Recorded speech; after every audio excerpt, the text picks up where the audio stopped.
Let's go! I was checking out the scouting report, and I don't see nothing but bums. You and your whole entire world know that I am the one. You and your squad ain't got nothing for me. Hey. Your organization is looking stressed. What? And now that you haters is running from me, I know that you see that I'm highly blessed. Here we go. Here we go. Here we go. Here we go. Yeah, we live with your boy Coach G. Yeah, we live with your boy Monty. You and your squad ain't got nothing for me.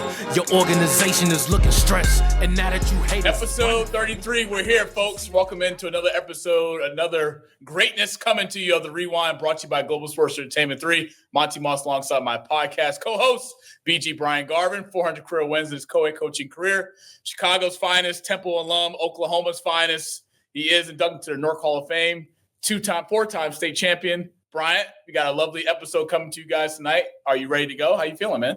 Good to see you. I'm not Stephen A. Smith, and I can stay up to 1 o'clock in the damn morning doing this.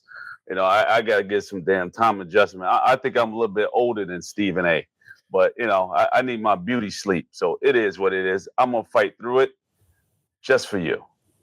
Appreciate it, man. Well, you know, we got a lot of things we're going to talk about tonight. We got a special guest that will be joining us in the second half of tonight's episode. So it's credit to being blessed again with greatness. As always, we've been blessed through these past 32 episodes on The Rewind. If you haven't, please make sure you like, subscribe to our YouTube channel at The Rewind _GSC3, as well as follow us on all our social media platforms at The Rewind _GSC3. Need all the help we can get. Merchandise, we got some good news for the folks out there. Merchandise will be coming out. The plan is to get it out to the people before the end of October. We're currently working some things out with a new vendor that's on board with us. So we're just trying to align some things when we're coming out. So stay tuned with that, as well as our website. But Bryant, we want to kick off tonight's episode with giving a special shout out to our guy, former player of you that you coached, Newark, New Jersey's finest, Mr. Randy Floyd. Happy birthday, Randy, Villanova alum, NBA alum, great. He is currently in charge of NIL for Villanova Athletics for the entire university. Bryant, quick shout out to Randy. Anything you want to say on his birthday? That's like a son, man. I remember when we first started with him, but, you know, I don't want to make the story real long, but happy birthday, son. Hey, let's build on another 50 more, because you got to be around and I'll be up there in the sky watching you, because I'm about 10 or 12 years older than you, so I'll probably be dead by that time. If you're around here about 90, I'll be 102, 110, 112, one of those numbers. But hey, happy birthday today. Let's enjoy each day one day at a time. Absolutely. My goal is to live to 109. So if you're going for 110, then I at least hopefully God's grace, I'll make it to 109. But happy birthday, Randy. Appreciate you coming on the Rewind with Chuck Everson a few episodes ago during your time here. We had a great time. Talk NCAA college bracket breakdown. He predicted that the Florida Gators are going to win a national championship. Fast forward, they did win a national championship. So I think Randy knows a thing or two about basketball for the people out there that say he may not. But it's time to get into it. Let's get cracking with this episode. Chicago Bears, Bryant, you guys got a win on Sunday, 31-14 over the who? America's team. Are they still America's team? Dallas Cowboys, 31-14 was your final. Caleb Williams looked really good against that Cowboys secondary. But wait, Bryant, if you remember what I said in week 1 when we started to Rewind, I said the Cowboys defense is trash. Their secondary is awful. They can't give up anything. The offense is going to have to bail them out. And yet here we are, another game where the Dallas Cowboys give up 30-plus points defensively. And, you know, shout out to the Bears defense, got after Dak Prescott, forced him to throw 2 interceptions. Joe Milton, the backup, came in after Prescott got benched. He threw an interception. Chicago was able to force a fumble on Williams. Man, it's a great day in Chicago. Got your first win of the season against the Cowboys. How you feeling? We rushed the ball for over 80 yards. That won the game. I don't care about anything else. Defensively, I think we have a long way to go. But I was happy that we were able to run the freaking ball that holds the defense off. They had to play you honestly. You can't tee off, because you know that if you're going 1st and 10, and then next thing you know you're 2nd and 11 or whatever, 2nd and 12, you can't rush the ball. Now teams can tee off against you. They did well. But I'm not impressed yet. I never will be. I'll be impressed at the end of the season if they can get into the playoffs. Right now, he looked better than he did the first 2 weeks. First two weeks were dismal. But this week, you know, I saw some signs of improvement, but I want to see how they play against a good team. Well, congratulations to Ben Johnson, Chicago Bears new head coach, getting his first win under his regime there. Of course, Caleb Williams did what he was supposed to do. 4 touchdowns, 19 to 28, 298 yards passing, had an 86.7 QBR. As I said before, defense created 4 turnovers, 2 interceptions. Man, got to be impressed. But Chicago is on the road next week. They will be in Vegas this Sunday against the Raiders. Bryant, quick preview. Bears versus Raiders. What are you thinking? What do you like? The Raiders is, they're pretty much underneath the gun, under the Bears. I don't think the Raiders are that good. I have Gentry on one of my fantasy teams, and he stinks. They can't run the ball either. So I think the Bears should do well there. And they still have a long way to go. Chicago should be 2-2 after this Sunday and keep doing that thing. And basically just take one game at a time and get better on those particular days, games like this. The Raiders, they haven't been anything since, hell, I don't think you was born. Jim Plunkett and those days. They were relevant. Remember, they went to Super Bowl in 2002. They lost to Tampa Bay. Rich Gannon was the quarterback. John Gruden was on the opposite side in the silver and black. Were you born? When in 2002? Yes, I was. No, these years are going by so fast. Hell, I don't know what year was born. What year were you born? 98, sir. Okay, well, it's hell. You was like what 4 years old, something like that. You won't remember that shit. I did because I remember when the Patriots won the Super Bowls. Yeah, but whatever. They're not winning anymore. But however, at the end of the day, that team wasn't even the best team with Marcus Allen and those guys. That's when football was football. With the Raiders. Yes. This is, I don't know what this is, but back then, with Jim Plunkett and Marcus Allen, and man, I was a true diehard Raiders fan with Ty Christensen. Those guys were phenomenal. So you like the Raiders and the Bears? Yeah, I was a Raiders fanatic back then. I can tell you players and players. Today, why'd you leave? Huh? Why'd you leave Oakland and go to Chicago? Because their identity is changing all the goddamn time. 1 minute they're in this city, next minute they're in that city, next minute now they're in Vegas. The identity just keep changing. So the Bears will stay the Bears until I die. So I'm always a diehard Bears fan. I'm from Chicago. I would stick to it. Vegas, Vegas Raiders, LA Raiders, whatever the hell you want to call them, they were my second best team. Oakland Raiders. They're my second best team, but then I just fell apart, just like they fell apart. So I think the Bears will win this one. All right, we'll see. Bears and Raiders, 1 o'clock Eastern time, Sunday in Vegas. We shall see. Moving on to a team you're pretty much familiar with in your division, and that is the Green Bay Packers, losing on the road this past Sunday to the Cleveland Browns. 13-10 was your final.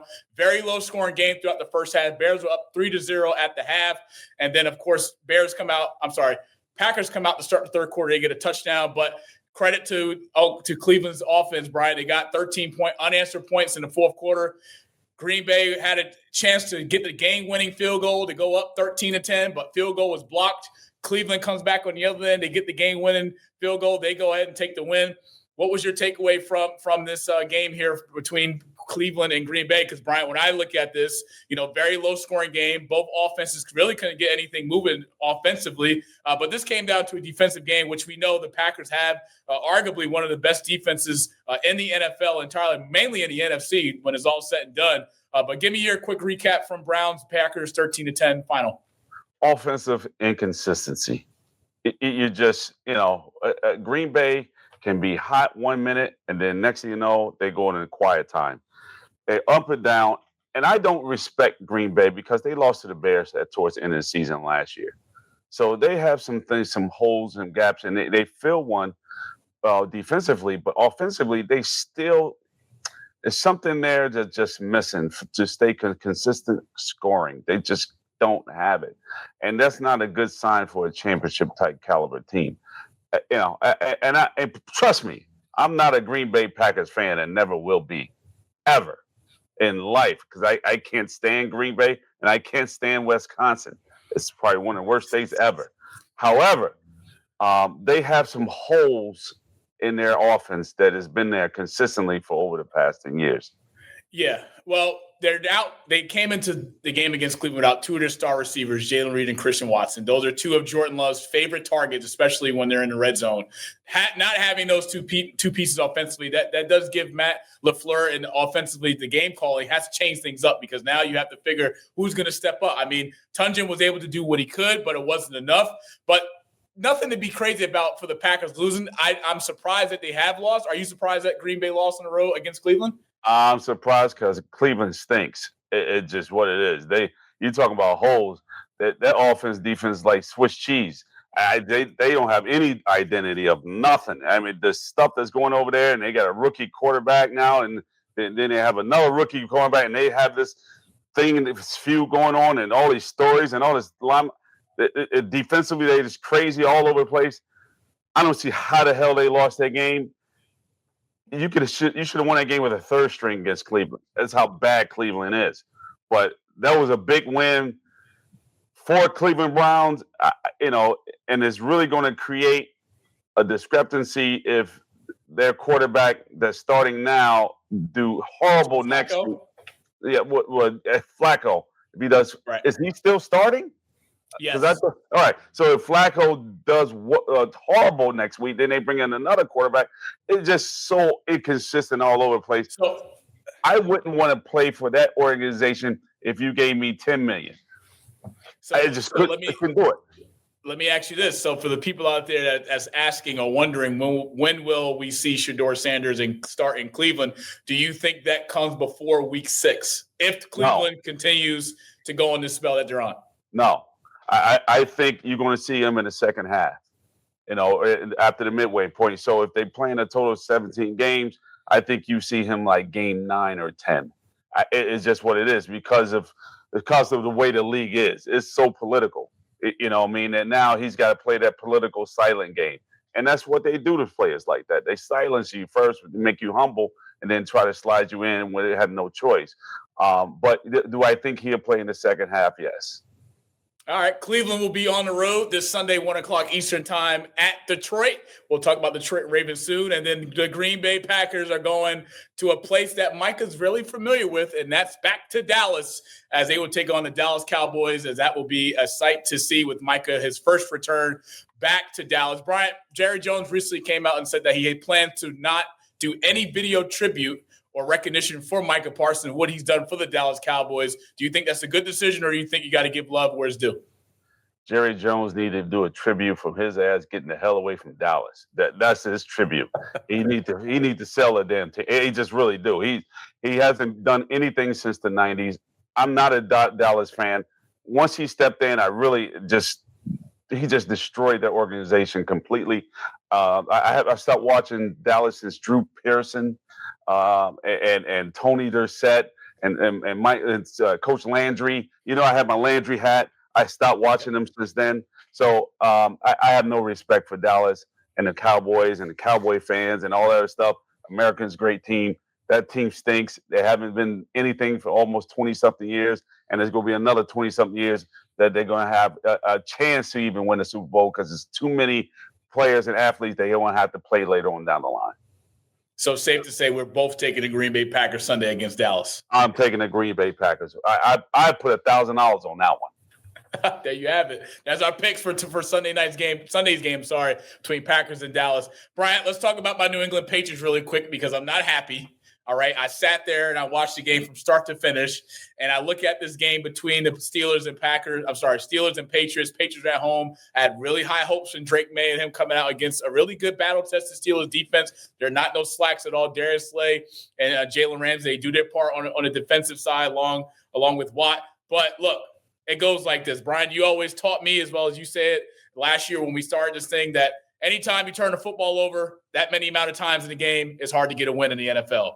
Patriots turned the ball over 5 times, and I said this after the interception that May threw in the red zone, because we had 2 turnovers in the red zone, one by Stevenson, which was a fumble, and then Drake May throwing a tip ball that was intercepted. Those things just happened, but it was our game to lose, and damn it, the Patriots lost, and it was our game to lose. Aaron Rodgers didn't do anything out of ordinary to impress us or to pull the Steelers over to win. He was just able to take advantage of the Patriots turnovers, and they got the win. Of course, 21-14 was the final. Patriots fall to 1-2. Steelers get a must-improve win to go to 2-1. Man, Aaron Rodgers did throw 2 touchdowns, Brian, but safe to say 5 turnovers in a game, you deserve to lose in the NFL. There's no question. Any game that you allow Steelers to be anywhere near you within 3 to 7 points, Steelers is going to win that game. They always pull out close games. When you go and play against Pittsburgh Steelers, you have to beat them. Like, you have to be up 14, 21 points and stagnate them completely throughout the rest of the game. You cannot have them linger around and give them chance after chance after chance to beat you. And that's exactly what happened here with the Patriots. Yep, turnovers killed us, and Steelers were able to get the win. Shout out to the New England Patriots. We will try again on Sunday, and I am confident that we will win on Sunday. Guarantee. So that's one of my locks for this upcoming Sunday. Monty's locks. Patriots with the win this Sunday. Take them. Moving forward, the Las Vegas Raiders, Washington Commanders, 41-24. Bryant, you went from Oakland to Las Vegas. That's why I stopped watching that damn team. You don't know what the fuck they are. That's what it is. Oakland, Las Vegas, and San Diego. We don't even know. We don't. Let's talk about this game right here. Commanders coming into this game with no Jaden Daniels. We did have Miss Rashida Liberty on last week, NFL agent, and she kind of gave us a little bit more insight after the show in terms of, at the time, Jaden Daniels was listed questionable, but she already gave us the word he wouldn't play. So Marcus Mariota gets to start. NFL veteran. We've seen him in the league. He's known to get out there and get the job done when his opportunity presents itself. Yes, he hasn't been a starter since he's in Tennessee, but he was able to pivot. Was time in Vegas when he was a quarterback. Fast forward, he was able to come in and get the job done. 41-24 was your final. Bryant, man, even though, the Commanders didn't have Jaden Daniels, man, Marcus Mariota got to be impressed with what he did. Took care of the football, 207 passing yards, did throw a touchdown. I mean, defensively, they just put the smacking on the Raiders, and Pete Carroll couldn't find anything in the first half nor in the second half. Give me your quick thoughts from Commanders' win over Las Vegas Raiders. Well, you couldn't have a more qualified backup quarterback that's been starting from quite some time to come in there and step right in and play like he just didn't skip a beat. So, the Washington is blessed to have a guy like that because he has playing time. A lot of guys that are backups, just like the Bears, he don't have any playing time. He has a little bit, but this guy's been starting in the league for a long time. So, it's the next man up. Marcus just was the next man up, and he got the job done. But yet it was over the Raiders, and the Raiders are not ready yet, on both sides of the ball, offensively or defensively. Yeah, Bobby Wagner defensively got after it. 11 tackles on the day for the Commanders. That's something that if you're a Commander fan, you're happy with. But just looking at the Las Vegas Raiders, 1-2 right now as they go back home against your Chicago Bears. It just seems offensively something just isn't there. We do know that they have Ashon Genty, who's the rookie running back out of Boise State coming in for this organization. We know Pete Carroll loves running backs, but Trey Tucker, he had a great day, 8 receptions for 145 yards, 3 receiving touchdowns. But defensively, they just couldn't stop Washington. Washington scored in every quarter in this game, scoring 14 in the third and then 7 in the fourth. Anytime you put up 41 points against anybody, you should win. Yes, we know in week 1 that we had the Bills and Ravens. 41-40 was the final. But anytime you get a lead out like that, you got to take care of the ball. They did that. Commanders get the win. They move on. We shall see if Jaden Daniels will return this Sunday for the Commanders. Hypothetically, Bryant, let's just play devil's advocate. If Jaden Daniels is ready to go, do you start him or do you start Mariota? Oh, I'm starting Jaden Daniels. That goes without any question. It's a no-brainer. Bring him back, but you just got to be careful and watch that knee. Going back to the Raiders real quick, yep. They lost that game because they can't rush the damn ball. He only had like 63 carries. 63 yards rushing. 63 yards rushing. That just that's in the NFL. That's just not going to get the job done. He needs to have over 100 and something. He's used to rushing over 150, 200 yards in college, and now he's been stagnant to 63 yards at Gentry. You can't have a back like that only rush for 63 yards and expect to win. You got to put the ball on the ground to eat up that clock. Throwing the ball here, next thing you know, the game would be 4 to 5 hours long if you keep throwing the football like that, especially when you count drops and going out of bounds. You have to eat up the clock with the rush. And so now you got to take a look at the offensive line to see if they are right and see if they make a change throughout the course of the year. Yeah, offensive line's got to improve. Geno Smith was sacked 5 times in this game, but Raiders just couldn't get any third down conversions. They finished 3 of 14 on third down. That's not going to win you an NFL game anytime during the year. So we'll see. The Commanders will be on the road this Sunday at the Atlanta Falcons. I expect the Commanders to go into Atlanta and get a win, but this is the NFL now. Anything can happen. So we shall see. Chargers and Broncos, Bryant, 23-20. Jim Harbaugh's Chargers, 3-0 to start the year. Justin Herbert and that offense, woo! They know how to get things done when it matters. Put your money on Justin Herbert. He's going to get the job done, guarantee. Brian, quick fun fact. How surprised are you that Jim Harbaugh's Chargers are right now 3-0 in the NFL? I expected it. He, that's been his MO, whether he's in college, whether he's in the NFL, he progressively improves teams. It's just flat out. So we all can say that he's a hell of a coach that knows what he's doing. Progression is taking a step forward. Not saying that he'll win the Super Bowl this year, but he's putting them in the direction to win a Super Bowl soon, faster than the Cowboys, I tell you that. So at the end of the day, Jerry Jones needs to take a look and see what you need to do and to make your team take steps forward. And he's doing a hell of a job over there with them. Those guys are playing their asses off. And, my hat goes off to them. I even got them on their defense on my fantasy. And I was like, look, I do too. Yeah, I already know what the deal is. These guys are coming out and they ready headbangers is what we used to call it. They're doing a fantastic job over there, and my hat goes off to them. Justin Herbert, 28 of 47, 300 yards passing, 1 touchdown, 1 interception. Omar Hampton, who I have in my fantasy. Thank you, Omar. Appreciate you. 19 carries, 70 touchdowns. He did get in the end zone. Quentin Johnson, who I said earlier last week, that's the guy you want to go to if you're going to go out there and take a man that you want in fantasy, or if you want to take a man for any time touchdown score. Quentin Johnson's going to be the guy. He's Justin Herbert's number 1 target right now behind Keenan Allen, but Keenan Allen did finish with 7 receptions, 65 yards. No better question. Omari Hampton has been the force for this Chargers offense. We know Jim Harbaugh loves to run the ball. If you didn't know, go back and watch the Michigan tape when we won a national championship. All we did was run with Blake Corum right down Broadway. But other news, Brian, I'm not sure how you feel about it. Najee Harris being out. He's going to be out for a significant amount of time. That hurts. That's to remember. Los Angeles Chargers signed Najee Harris this offseason from Pittsburgh, but losing a running back like that, do you see that being a problem for the Chargers long-term in the season? No, I don't see it being a problem because they basically going to replace. It's not a rebuild thing. They're going to replace. If backs are a dime a dozen now, you got a ton of backs that's in the backfield that you can put it back there to do the job just as good. It's all about that offensive line. If that offensive line is great, then you can put a frog in him back there, and they want him getting 3 or 4 yards per carry. It's just that simple.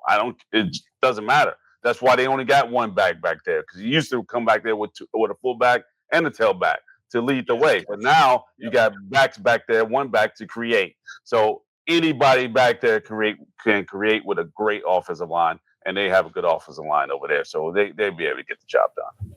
Get the job done indeed. Chargers are 3-0. They are moving on next week as they will take on, shame on me, the New York Giants on the road. So Jackson Dart, for Giants fans, getting his first NFL start on Sunday against the Los Angeles Chargers. Give me the Los Angeles Chargers money line on the road against the Giants. Jim Harbaugh and Chargers 4-0. Let's go Justin Herbert. Bryant, let's switch gears real quick because I know I'll be honest. I knew this game had recipes to be everything that an NFL fan would want to experience in an NFL game. We get the Detroit Lions and the Baltimore Ravens, a game that I knew for a fact both teams are going to score. How much, I do not know. Offensively, Ravens was coming in. They had scored 40-plus points in back-to-back games, but yet we find them at 1-2, surprisingly, 1-2, and they go on the road this Sunday to Kansas City, which would be another challenging game. But this game here, Brian, 38-30 was your final. We look at this right here,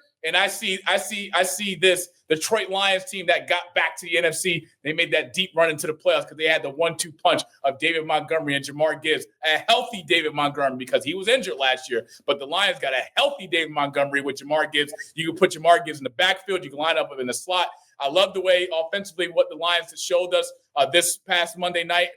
with that victory. Jared Goff did. He was supposed to do 20 of 28, 202 yards, 1 touchdown. David Montgomery, 12 carries. Don't you miss him in Chicago, Brian? I know you do. 12 carries, 151 yards rushed on the ground. Not 1, but 2 touchdowns.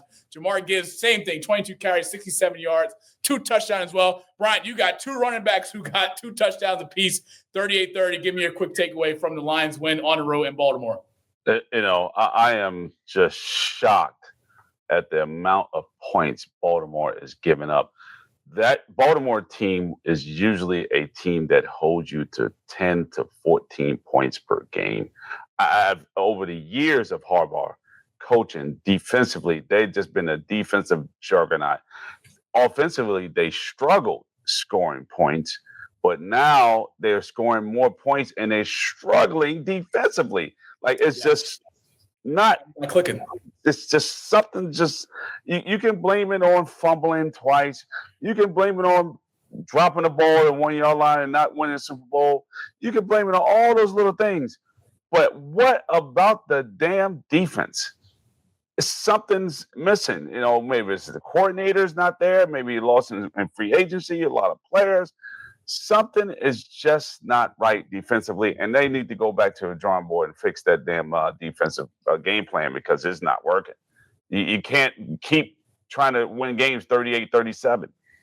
It's just, it's just impossible. Yeah. Fun fact, Brian, this is a third game this season, obviously 3 weeks in, that the Baltimore Ravens have given up 30-plus points defensively. That's something we haven't seen in the Jim Harbaugh era. Another game, 3 games in a row also, Brian, that Derrick Henry has fumbled the ball again. This is the most I've seen him fumble in his career, especially in the span of an NFL season. But you got to give credit to the Detroit Lions. They came to play. They weren't afraid. Dan Campbell was aggressive on 4th down. We know this is in Dan Campbell's DNA to go for it on 4th down. But if you're the Baltimore Ravens in this game, Brian, you got to start thinking, what do we need to do defensively to at least manage the game? Because there's a lot of holes in this Baltimore defense, and Jared Goff and that offense exposed it once again, just like we seen a few weeks ago from Buffalo and Baltimore week 1 in Buffalo. But even despite what you saw from Derrick Henry only having 50 yards carrying on the ground, I feel like after that fumble, his confidence was just shot. He wasn't himself. He was mad on the sideline. He was angry, as he should be. But Mark Andrews, he showed up 6 receptions, 91 yards. He got in the end zone twice. But this Baltimore offense, we know they can score. We know Lamar Jackson can do it with his arm and legs. Defensively, I need these guys to show up because if they're thinking they're going to Kansas City the way they played on Monday night against Detroit, Patrick Mahomes might just beat them at home and send Baltimore to be 1-3. And this is something I haven't seen in the John Harbaugh era, since he's been in Baltimore. But they got some things they need to figure out, and they need to figure out fast. Quick pick, Baltimore, Kansas City Sunday. Who you got? I got Baltimore, but I got them winning by a point. They just can't stop anybody. So, and Derrick Henry remind me of Eric Dickerson. They run exactly alike, except for Eric Dickerson, knees were a little bit higher, but they're almost like exact same size. He doesn't protect the ball when he's running because he's so high. So when he's hit at the knees and he's dropping that ball below his belt, they're going to punch it out. And that's what's been happening over the past 2 times he's fumbled. He's not your atypical running back size. Hell, I looked at it, and the next thing you know, he's 6'2", 252. I'm 6'2" and 252. I said, this guy's the same size as me. I said, so I understand why he's fumbling because I had a hard time carrying the ball sometimes, and it slips out of there in your bread basket, and you have to cover it up with 2 hands and grab yourself by the wrist and hold it tight into your body. It's some of the things that he just have to go back to the drawing board to fix some things on the offensive end. But that's not their problem. Defensively, they got to correct some things. It's just ridiculous how many points they're giving up. Absolutely. We shall see what happens on Sunday. Look forward to seeing that game between Pat Mahomes and Lamar Jackson. Let's get it on. Give me the Baltimore Ravens on the road. John Harbaugh normally doesn't screw things up this bad, but I got confidence in him and his staff to get this thing together because Kansas City is not the Kansas City team we've seen in years past. We'll see what Andy Reid draws up offensively because we know he's going to dial it up against his Baltimore Ravens defense. It'll be fun in the film room if I'm both coaches, so we'll see that on Sunday. Bryant, it's now time for our Thursday night football. Locks, man, if you remember last week, I gave the people, can't say I didn't give the people the money. I gave them the money. If you remember last week, rewind back to last Thursday's night football game between the Bills and Dolphins, I told America what to take. Take Buffalo with the solo points over 21. Take Buffalo with the spread, anytime touchdown score for James Conner. And take Josh Allen to throw James Cook, but take Josh Allen to throw not one, but 2 touchdowns, and all of those hit. So for people out there that took my advice, I'm going to need at least 5% commission of that in return. Is going to go towards the Rewind Foundation, which we're going to support at the end of the year. But we get another opportunity this week. I'm 3-0 on Thursday Night Football picks. Bryant, you're 2-1. We got Seattle versus the Arizona Cardinals. This is a trap game, if you ask me. Seattle's coming in with a 2-game winning streak, and Arizona just lost last Sunday against the 49ers by 1.16-15 was your final. This game could go either way, however you put it. But if you're asking me, I'm taking the Seattle Seahawks on the road in Arizona. And better yet, I got something better for you. Y'all want Monty's locks? Y'all been asking for me. What are the locks this week, Monty? What are the locks? Where are we taking? I'm going to tell you what to take right now. You guys ready? Here we go. Let's take Seattle with the spread, currently at 1.5. Take them with the spread on the road. Solo points, Arizona 28. Take it under. Kyler Murray and his offense can't score worth a dime. They haven't played anybody yet in the first 2 weeks. I don't expect them to come out Thursday night to just be extraordinary. So take solo under for Arizona and points. Sam Darnold, take him to throw a touchdown. Offensively, yes, they got some questions that they need answered, but they're going to get it answered against the Arizona Cardinals because San Francisco didn't have their stars. I can go out there and hold the team to 15 points, 16 points, if I don't have my stars. No George Kittle, no Christian McCaffrey. Hell, we didn't even have no Brock Purdy in this game. We had Mac Jones. So give me Sam Darnold on the road. Also add to that, Kenneth Walker, anytime touchdown scorer. That man knows how to find the end zone each and every week. He's going to get it done. Brian, give me your pick. Who you got, Seattle or Arizona tonight? Tonight. Well, I got Seattle winning tonight. At the end of the day, after seeing Marvin Harrison drop that pass all by himself, and it just went right through his hands. That's a lack of concentration. What they say on NFL football and video games, that's just a lack of concentration. He was wide open by himself, and it just dropped it. So, I don't think, Arizona is Seattle, doom and gloom. I think they're going to lull them to sleep and win this game by at least 3 points or by a field goal. It's going to be close. It's going to be tight, but Seattle takes the win. Seattle takes the win with the spread. Absolutely. Give us Seattle Seahawks tonight. Thursday Night Football on Amazon Prime. Al Michaels, Kirk Hershey will have the call for you guys. We can't wait to see that. Let's go a little deeper, Brian. Let's get to WNBA playoffs update. Las Vegas Aces, Game 1. Asia Wilson, MVP ceremony. Big night in Vegas. Everyone's coming out. Stars were out. Let's see what the Vegas do. Indiana said, not on my watch. They went into Vegas, got the win to go up 1-0. Game 2, I said it. Aces were going to have to come out and play very much better in the second half because the way Kelsey Mitchell was able to do her thing against this Vegas defense, that stuff just didn't matter yesterday as Aces took the win. I'm impressed, Bryant. I am impressed. 90-68 in a blowout win. Stunning blowout fashion. That's how you send a message to the Indiana Fever. Asia Wilson, 25 points, 9 rebounds, and 5 assists. First WNBA player to win not 1, not 2, not 3, but 4 MVPs. She's in a class of her own. There is no other player in WNBA history who has done that. Are you surprised with Asia winning? Because we said this a few weeks ago when we had Tamika Dixon on, former WNBA player, former WNBA champion. Let me correct myself that Asia was going to take home the MVP over Nafisa Collier. Safe to say we were right. Yes, that's just a no-brainer. And the girl can play. She can dance too. She can do a little thing, me on the sideline, do it. But she's just a phenomenal player. She's probably one of my best players, along with Paige Buckets. I'm a Paige Buckets guy, and Aja scoring beast that's got going on down there, man. They're doing a phenomenal job. Aja, I call you Aja because it's like I got a J. It's just what it is. She's balling. It's just what it is. And she's trying to be the best WNBA player to ever play the game, and I ain't mad at her. Keep doing your thing. Yeah. Game 3 will be Friday in Indiana. What I will say, just a quick preview for this game. I need Natasha Howard to come show up. I need Aaliyah Boston to come show up. I need Kelsey Mitchell to come show up because the Aces just punched you in your mouth. Game 2. Are you disappointed losing by over 20 plus points? I expect a better Game 3. It's going to be a great one. So let's get it on. Let's get it on. So Bryant, fast forward, Mercury, 89-83, their first road playoff win in a stunning fashion over the Minnesota Lynx. For people out there that might have turned the channel in that third quarter, Mercury was down as much as 20 in the third quarter. To be exact, they were down 59-39 with 5:45 left in the third quarter.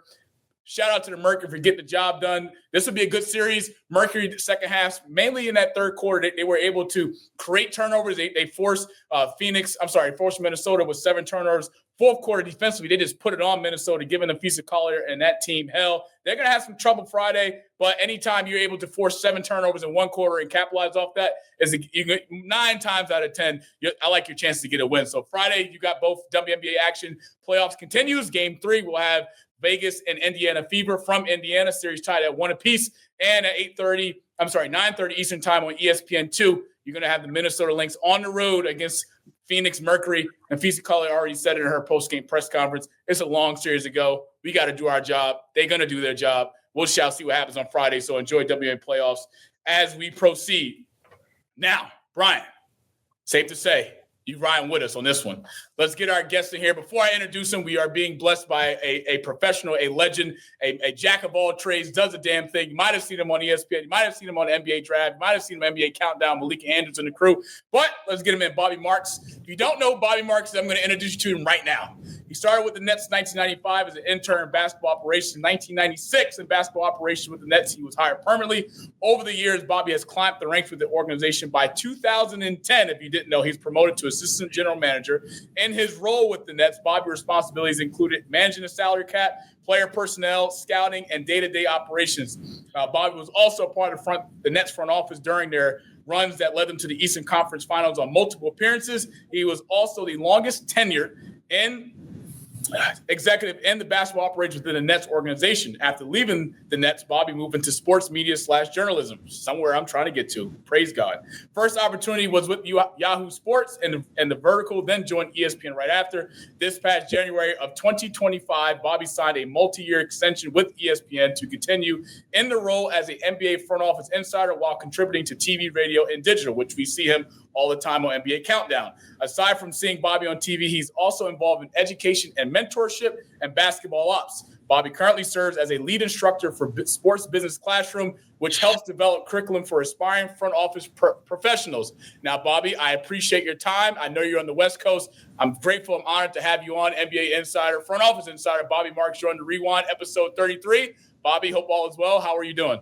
I'm good, guys. Thanks for having me. I really appreciate you having me on the show. Awesome. I know you kind of skeptical with Bryant being a Raiders fan, then being a Bears fan, but we get to have you in for a little bit as we dive into. I am a 40 plus. Well, I'm 52. Jets moved to the Meadowlands, I think, in either 83 or 84. So I've been a Jets fan since when they moved over here, and I'm like, I almost feel like I want to adopt the Tampa Bay Buccaneers just so I can have like something to root for here. It's amazing that we have not made the playoffs since like 2011 in the NFL, where parity reigns supreme and everything. So I don't fault you for multiple allegiances here. So, yeah, and I keep trying to get, it's hard for me to keep up with them. They bouncing all over the place. It's like a basketball team that moves from state to state. I can't do it with them. I'm a diehard Bears fan. I'm a Bears guy through and through. I used to love Lester Hayes and watching them over there with the Raiders and doing their thing. And man, it was my team with Jim Plunkett. I didn't leave the television. I watched them from the start to the finish, and they really got me into playing football. But now watching that team, I don't know what it is. Yeah. It's just like a make-believe put-together football team. And just every star athlete that goes to the Raiders, they just in and out. Just like a revolving door. It's not the old Raiders back in the day. Yeah, listen, I have all my teams, and we'll talk about certainly the Mets and the Jets, and like I'm hanging on to USC football because my son goes to USC, and St. John Newman Celtics, and down in Naples because my son plays football there. That's like what I'm hanging on to right now. Bobby, let's talk about your Jets. Are you happy with the new head coach? Or are you happy with Justin Fields as your starting quarterback? Do you see the Jets with the pieces that they put in place this past NFL offseason? Do you see promising for the Jets? Yeah, I mean, I like Aaron Glenn. I mean, I certainly remember when he played, for the Jets back in the day, and I thought what he did in Detroit, with that staff there and the success they had. Listen, this is a work in progress. It's almost like you don't want to look back on what's happened because Aaron basically came in and inherited a lot, and when you have Justin Fields, who I thought had some really good things in the Pittsburgh game in week 1. I think what happened probably they teased us a little bit in week 1 here as far as certainly losing at the end and non-competitive in the Buffalo game week 2, and then come back in the fourth quarter against in Tampa Bay only to lose here. But I do think they're on the right path as far as where they're going. It's amazing, with the NFL is so much different than the NBA. It's like, if this was the NBA, you would be like, well, let's shut it down and try to get into the top draft pick here. But there is a different mindset as far as with the NFL. So yeah, I'm happy with where they're going. I think it's just going to be as I said, it's kind of just a work in progress. Yeah, I think. Go ahead, Bryant. I think you're right. I had this argument with this group with the Jets online on Facebook, and I told those guys, I say, look, the Jets, this Aaron Glenn is going to turn this around. You just got to give him time. And they laughed at me, and I was like, all right, we're going to come back here 2 years from now and see the difference between the team that's now he was given versus 2 years from now because of his energy. The energy that he has on the sideline is something that coaches need to get these kids going. They're going to get there eventually, and they're going to feed into that energy that he's bringing on the sideline. And I love it. I was excited for him, man. Even though they lost, yeah, it's just the energy that he's bringing and a different type of excitement. Instead of that one old head coach that's boring, that's there, they have no look, and they're writing down things. He's involved in the game, so like he's an athlete still, and that's something that I love. Listen, you look at when Dan Campbell took over in Detroit, and were they like 1-15 their first year, and then then there was 5 wins, and then they were 500, and then they took off. It's going to be a process, but I just think as Jets fans, we're like, it's been 14 years or 15 years since we made the playoffs, but I guess if he can build something sustainable, then we'll wait. Another, I guess, couple years here. Right.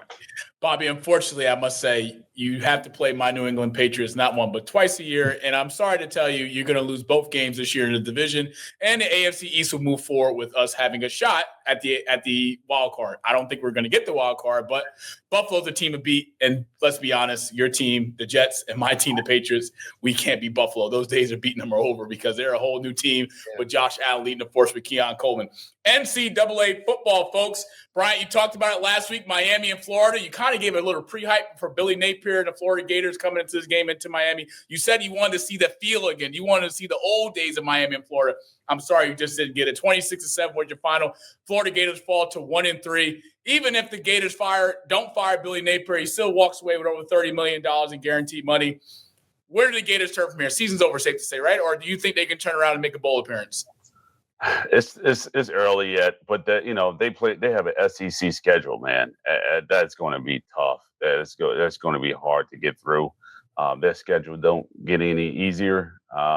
It's just a stroke of bad luck. They just got to go through NIL and get some players because they're behind the 8 ball at this point. And I don't see any other games that they can possibly pull through.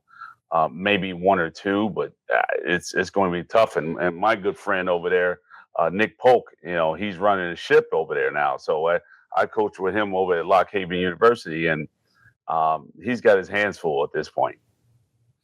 Yeah, Carson Beck in Miami, he sure looks good. They earned the right to be ranked top 5 in the country, and Miami will be in the college football playoff. They got a shot to make a deep run. We shall see. Oklahoma 24-17, the first SEC matchup between the two. 24-17 was your final. Surprised by Auburn losing to Oklahoma, Bryant? No. I said that front seven for Oklahoma. You know, I've been on them since the beginning of the season. That front seven, they just phenomenal. They're beast. Like, you know, when Temple played against those guys, the head coach at Temple said they are savages. Before, he said it after I said they were beasts. And as soon as he came to the game, he was like, that front four is just savages. And looking at them game after game after game after game, they're going to be there in the top 4. Defensively, they are just that freaking good, man. They are phenomenal up front. I'm more impressed by them now than I was at the beginning of the season. They are just swarmed to the ball, 11 hats to the ball. It's just great defensively. Yeah, Isaiah Sagnita, third wide receiver for Oklahoma, 9 receptions, 127 yards, 1 touchdown. America, I'm telling you now, buy stock now. This guy's a real deal, and he's going to show you why as Oklahoma continues to roll on throughout the season. Game to look out for this upcoming Saturday, Bryant. I'm excited. I am excited. We get a lot of different games. However, we get LSU and Ole Miss. Brian Kelly, Lane Kiffin, SEC matchup. Quick pick. Who you got? I'm taking Ole Miss over LSU. LSU. Ole Miss. LSU. All right, we'll see. Georgia, Bama, quick pick. I'm taking the Bulldogs. Georgia. Good. Ohio State, number 1 versus Washington. Both teams 3-0. As sad as to say it, I would hope for a Washington upset as a Wolverine fan, but I'm going to take Ohio State with the win. Ditto. Jeremiah Smith's going to line them up.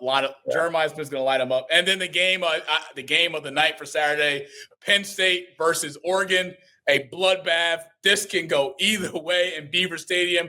That place is going to be sold out. White towels waving. It's just going to be so electric. That might be one of the best games. It has written to be one of the best games of the season so far, but we shall see. Quick pick. I'm taking Oregon on the road against Penn State. What you got?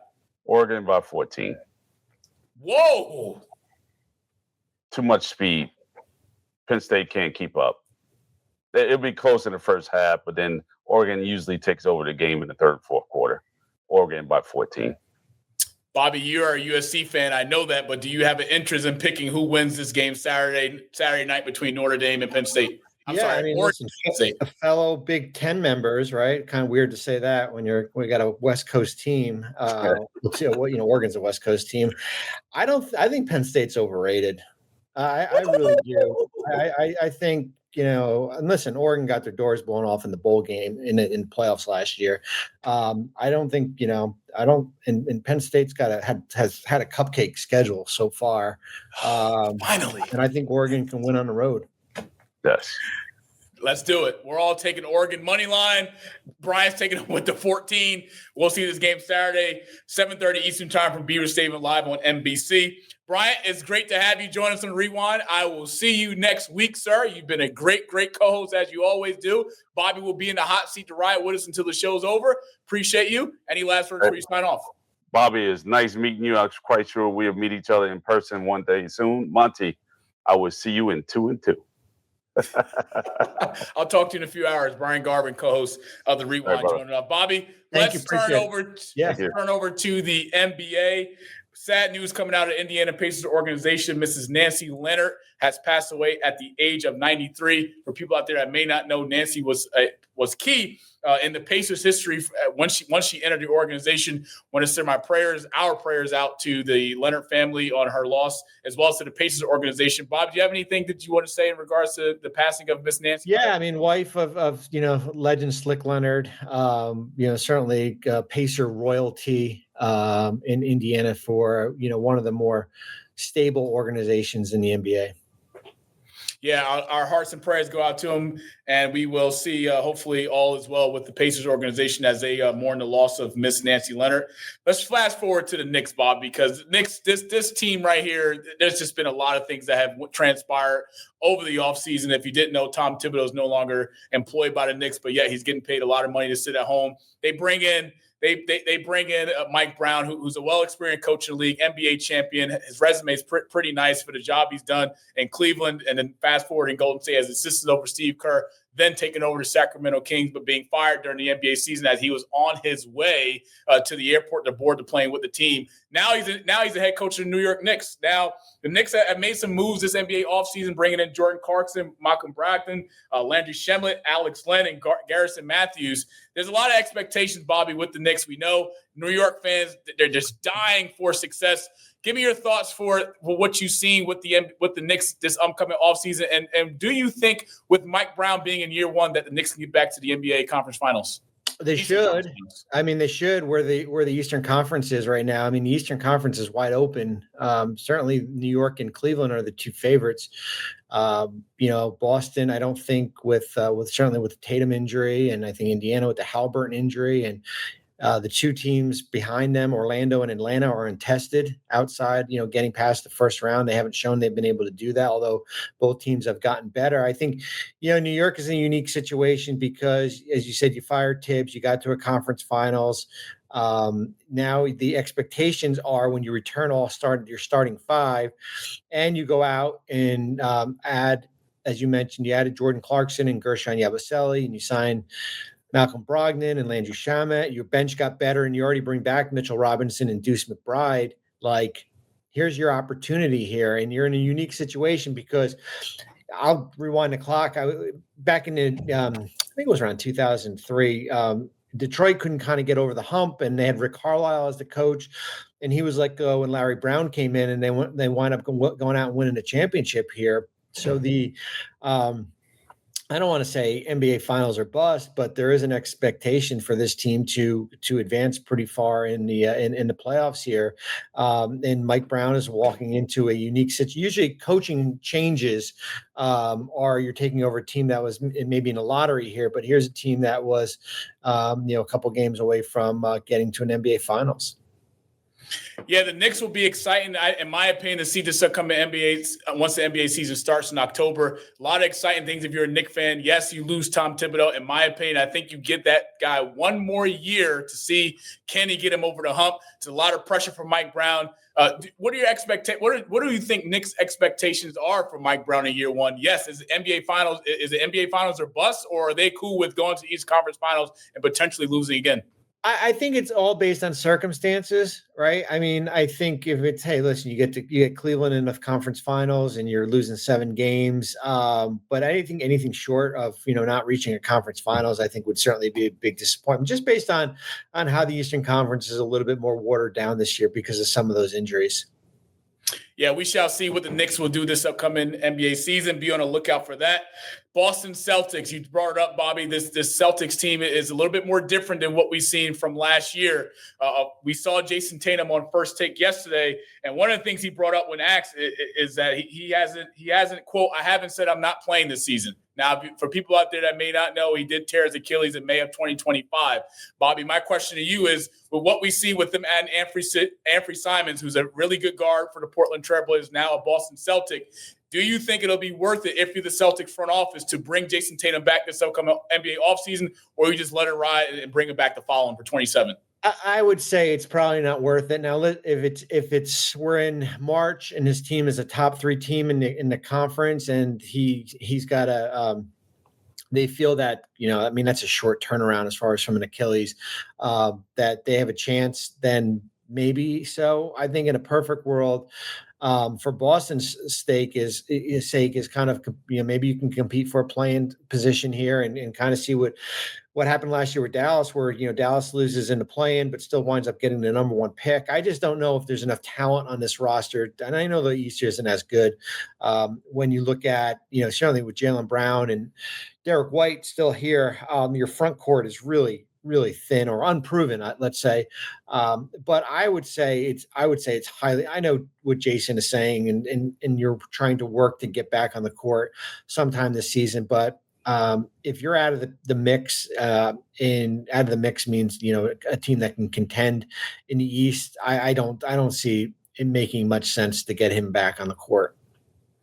We shall see, because in my opinion, Bob, when I look at this, despite Jason Tatum saying he goes to rehab 6 days a week, that is different from being in NBA shape and NBA condition. And depending on where the Celtics are at throughout this year, if I'm Brad Stevens in that front office, look, let's just shut this guy down. Not worth to put our star back out there. He is getting paid when healthy, $52 million a year. Not worth it to lose your most valuable asset to this team. Now, Jaylen Brown is second in command in terms of being the second highest paid player on the team. Let's just see what the Celtics do. Let's not all rush Joe Mazzulla, who's a great head coach in the NBA. He's shown that.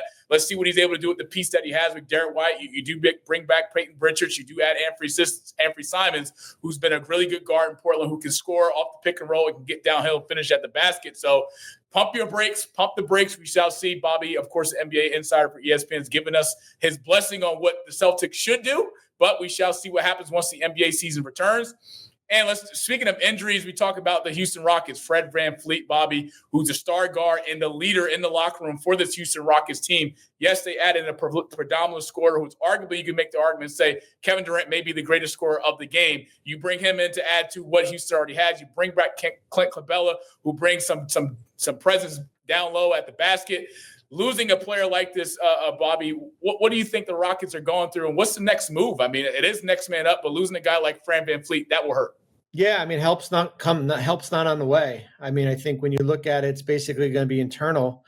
When losing Fred really hurts them, you're going to be looking at whether it be Amen Thompson, more handling the ball. You have Aaron Holiday, and you have Reed Shepherd, two guys that you would like to come off the bench. You look at where they are from a roster standpoint. They do have an open roster spot, but because financially where they are, they can't sign that 15th player. 80% of their roster can't be traded because those 9 players sign extensions or new contracts in the offseason, and you're not going to trade certainly Kevin Durant or Alperen Sengun, Tari Eason and Reed Shepherd, as I mentioned before. So you are kind of in a bind. So as I said, what is going to happen with Houston? It's going to be within. And hopefully you can withstand that in the Western Conference. Speaking of the West, where do you see Houston finishing in the West with not having Fred VanVleet? Do you see him being a top 5 team in the West, or is kind of questionable? I think so. I think they still can be a top 5 team. I think when you look at it with certainly Oklahoma City, and then you have Denver, and you have Minnesota is still there, and the Clippers got better. I thought the Lakers they can be part of the conversation. Dallas, you got to wait till Kyrie gets back. I think, can they hold on? The West is good though. I mean, the West is as good. The West is as good as we've seen in a long, long time here. So I do think they can stay in that top 5, top 6 mix. I just think the separation got a little bit further than where they were to where Oklahoma City is. Yeah, sending our prayers for a speedy recovery for Houston guard Fred VanVleet, as we will see. Hopefully he can get back healthy next season and have a successful offseason, I should say, in terms of his recovery. But it's now time for Rewind of the Week. There'll be no Coach Guard's hot take as Bryant is off for the rest of the night. The captain is here. I'm going to hold it down. I got something to talk about. It's time for the Rewind of the Week. Chris, let's give it to him.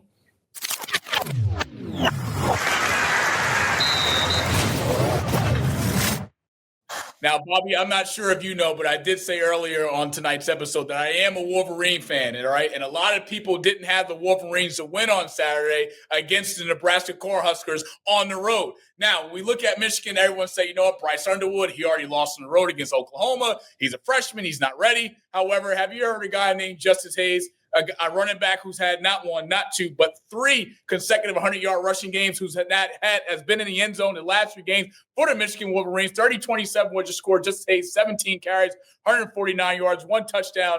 Yes, Bryce Underwood didn't have stunning numbers throwing the football. He did 12 of 22, 105 passing yards. He was able to move the ball. Offensively, the receivers for this Michigan team need to loosen up and get better as the season goes along. I need McCulley to step up. I need Morgan to step up. Morgan's a veteran receiver for this Wolverine team. team. I need Klein to step up. We can't just depend on the running game. But, Bobby, our producer, who's an Ohio State fan, sadly, who's lost to the Michigan Wolverines for the last 4 years, he said that Nebraska was going to win. Better yet, he even put his money where his mouth is, Bobby. He took Nebraska with the money line on Saturday, and I'm just so happy. I'm so thrilled that we were able to ruin his ticket, his parlay, and send him home with no money. Shame on you, Chris, and shame on everyone out there that wanted to take Nebraska. Michigan moves on to 3-1. We do have a bye week, so we will be back on October the 4th. But just want to give a love to my Wolverines. As I said, riding with Bryce Underwood until the wheels fall off. We don't pay that man all that money for nothing. Go Blue, baby. We'll see you back October 4th. Let's get into it, Bobby. We're going to love this. I'm going to love this because we're both Mets fans. It's Floss and Moss. Let's go.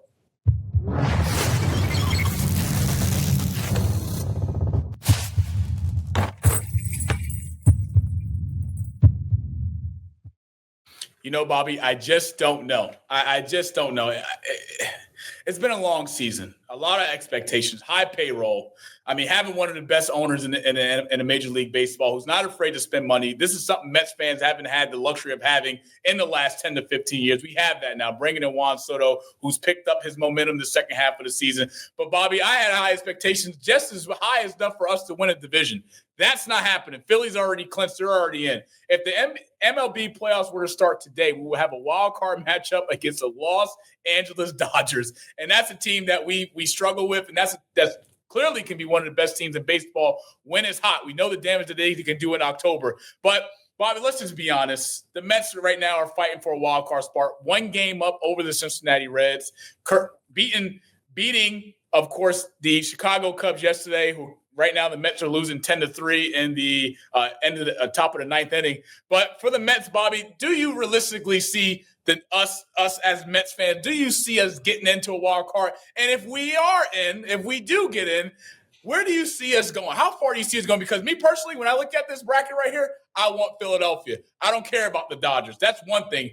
Team out being LA, Shea, Ohtani, Dave Roberts, that whole big payroll organization. I want the Philadelphia Phillies because we had an opportunity, Bobby, second half of the year, actually a few weeks ago, a four-game road stint in Philadelphia that would have shaken things up to kind of make it a little bit more challenging for the division, and we wind up losing all 4 games clean sweep. Give me your perspective. Do you see the Mets getting in?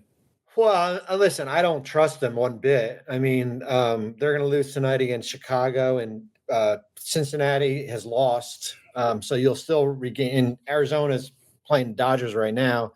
I don't trust them because I don't trust the pitching. I mean, the last 2 nights you haven't been able to get out of the third inning, and you basically have used your bullpen. And sometimes the offense, it's like feast or famine. It feels like it's 11 runs or 2 runs here, and I felt like Soto's had a pretty good year too, but I just felt like there's been this roster has just been so inconsistent. I mean, you're five games over 500. At one point, I think you were 15 or 16 games over 500 here. And even if you get to, I think they're in Miami this weekend to finish it. I don't trust them. Yeah, I don't trust them against Miami. I mean, you just lost 2 out of 3 to the Nationals. And if you do get the Dodgers on the road, was it best of 3? Best of 3. I mean, your rookie is your best pitcher. I would rather just throw all 3 rookies out there and see what happens. Why not? Why not? So I don't know. I mean, I'm not holding out much hope here as far as I think we got teased. I was texting with Jeff Passan, our baseball writer, during the winter when we went out and spent $760 million on Soto, and I said, listen, I loved last year's team because they were the underdog, right? Like they were just this kind of gritty. And then when we go out and we blow through the payroll, almost like it was 3 years ago when we signed Scherzer and DeGrom. We had all those guys and stuff, and we basically, it's almost like we're kind of it's like a rewind from a few years ago here. So no, I don't have faith in the Mets. Can they get in? Of course they can, but I don't know if they'll be able to win 2 games in Dodger Stadium to get to an NLDS here. Yeah, I let's keep hope alive as diehard Mets fans. The Mets they have one more game against Chicago, then they will finish up on a 3-game road trip in Miami, best of 3 in Miami. So it's just as simple as this, folks. Mets need to win and get in. But once you get in, you got a whole nucleus waiting for you in the Los Angeles Dodgers. So we'll see what the Mets will do, how they finish up to close out the year. Bobby, man, it's been a really awesome time. Any final remarks or words you want to say here on the Rewind? Where can people find you on social media? I know we see you on TV, but where can we find you? Where can my people support you? Yeah, I mean, you can go on Bobby Marks 42 on Twitter and certainly Instagram.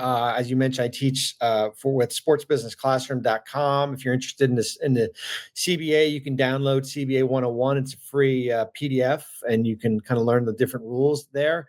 But as you said, you can find my writing on ESPN.com, and you can find me on ESPN, most likely on NBA Today, which is on at 3 p.m. Eastern on Monday through Friday. Quick point, Bobby, I want to bring up because I want to talk about this for the people out there that may not understand with your class that you are a leader of, that you started. Yes, you have NBA front office experience, and I just want to say publicly, I know you're not ruling out if the opportunity presents itself to be back in the NBA front office. But when we talk about this class and the CBA 101, the collective bargaining agreement, and everything that goes on that we don't as people outside of don't see. What are some of the things that you have been proud of in terms of the work that you've done for the next generation of aspiring NBA front office? You know, this is year 2 of teaching the class out in Las Vegas, and it's not just the salary cap. There's different majors, whether it be scouting, video analytics, or media broadcasting, or the salary cap, or agent representation and NIL. I do think, you know, for me, this is year 30. This is going to be my 31st season in the NBA. You kind of get to a point where you do have to give back because at the end of the day, there's going to be the next generation of front office people or media or broadcasting, and to kind of just give them some knowledge as far as what I've learned and how to break into sports, which is it's different than it was back in 1995 when I started this process here. It's a rewarding experience to be able to kind of get in front of people here and kind of just give them some knowledge here. And basically a lot of it's networking and catching a break. I mean, I always say, like, that's the biggest thing. The biggest thing for me and what I've learned is, don't make this a transactional business, right? Develop relationships. Don't call people when you need something. Develop relationships with people here. And that's for anyone who's trying to break into sports. Well, Bobby, you just brought up something. As an aspiring sports broadcaster, I'm going to need an invitation next year to Vegas so I can sit down and learn from the NBA great. But that's one of the things I've always said. I've been really blessed on this Rewind journey. We've had other colleagues that you may know from ESPN, Kevin Nagandi. We've had Rob Parker, and all of them have kind of pay it forward has been their message. And one thing I say as young and I'm trying to learn, I'm trying to grow and make relationships is you got to be good at what you do in some degree. You got to have a little luck along the way, and you just got to cultivate those relationships as people have to be willing to earn your respect to be able to make something happen to get you through the front door, because you'd be surprised if someone will be able to do it with an opportunity. So Bobby Marks, the great. Let's close this thing out as we always do. If you haven't, please subscribe to our YouTube channel at @TheRewind_GSC3, as well as follow us on all our social media platforms at @TheRewind_GSC3. Shout out to our guy, Chris in 1990 Studios. Each and every week, he does what he's supposed to do, show up and show out for us. Grateful for him. Man, it's been a great, awesome episode with Bryant Garvin tonight, our co-host, as well as NBA insider for ESPN, Bobby Marks. Bobby, I am blessed to have you. I hope to meet you in person someday. It was good to meet you virtually, but I must say, with you being in New York, it's right around the corner because I do live in New Jersey, right over the bridge, not a problem. But hopefully we can meet soon. I appreciate your time and your patience and your energy to come on tonight. Blessings with your presence, and I hope to see you soon. And I know you're getting ready to kick off the 31st year of the NBA, so wishing you all the best, healthy and speedy, good season. And I love you, and I hope to see you soon, brother. Thanks for your time. I appreciate it. Thanks for having me. Always a pleasure. Signing off, episode 33. This is The Rewind. Monty Moss, Brian Garvin. See you guys next week. Enjoy Thursday Night Football, Seattle Seahawks, and most importantly, go Oregon against Penn State. See you guys next week. Let's go! I was checking out the scouting report, and I don't see nothing but bums. You and your whole entire world know that I am the one. You and your squad ain't got nothing for me. Hey. Your organization is looking stressed, What? and now that you haters is running from me, I know that you see that I'm highly blessed. Here we go. Here we go. Here we go. Here we go. Yeah, we live with your boy Coach G. Yeah, we live with your boy Monty. You and your squad ain't got nothing for me. Your organization is looking stressed, and now that you haters is running from me.